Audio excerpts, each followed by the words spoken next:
It had been haunting me for days by this point, reaching out to me, insistent in its message that the fate to which it had been doomed was not the one it was intended for. But was this inner voice the truth?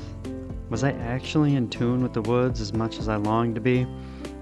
Or was this just the thoughts of a wanton craftsman greedily itching to put his tools to another piece of unearned splendor? I intended to find out. With fall leaves crunching and moss compressing underfoot, my wife and I made our way through the brush in search of the treasure, excitedly hopping creeks and snapping twigs on our way.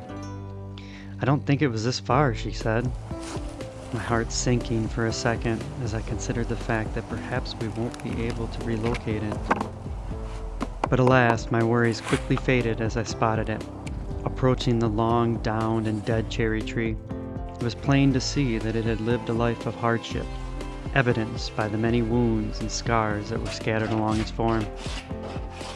Most of the burls were along the main trunk and had been in contact with the ground, surely turned half back to dust by now.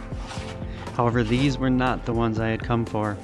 There remained one worth a second look.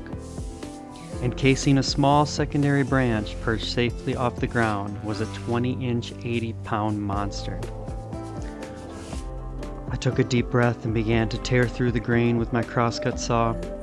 I was in awe of the fact that this branch had managed to hold up such weight without succumbing to the constant stress this wound was clearly causing it. Continuing the cut, I wondered more what story this tree could tell.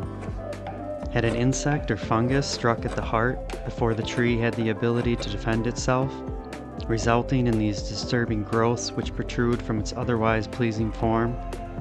Or perhaps a thunderstorm back in the summer of some long-forgotten year had twisted and blown so harshly it fractured many of the internal fibers, and these growths were the tree's attempt at repairing the damage.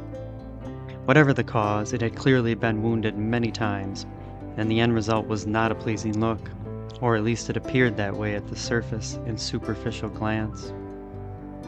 However, we know better, those of us who are versed in the realm of inquisitive onion peeling, for these oddities hold the most valued and sought-after treasures in all of woodworking. But the question remained, how to get to the beauty hidden inside, and what exactly to do with it once and if I managed to do so. If only there was a more delicate way to approach this. It seems such a brutal way of extraction, I thought to myself as I primed the chainsaw. Oh well, no turning back now. Best get this over with, I figured, plunging the bar into the wound. Dark red chips spill from the cut as the scab is peeled and the wound reopened. But the burl doesn't heed to my will. It pushes back with all it has, dulling the chain as it encounters the entwined grain along with stones and dirt, sending sparks from the teeth of my saw. I resharpen and go again, persevering until it gives way. Finally letting go of the grip, the burl halves apart, allowing for the first time since its beginning a peek inside what the tree had been working so hard to cover.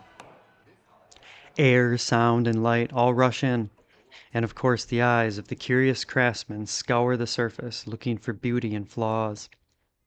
Viability and utility chief among my concerns. Was it worth disturbing this relic? So much time, effort, and pain the tree endured to create this. Could I do it justice? The urge to create eventually outweighs the doubt that curses my mind, so I set to the work before me. Building a myriad of pieces, some given as gifts, others auctioned for charity, and some kept for my own selfish enjoyment. As I build each piece, I wonder how much our human lives echo in the same tune as this tree.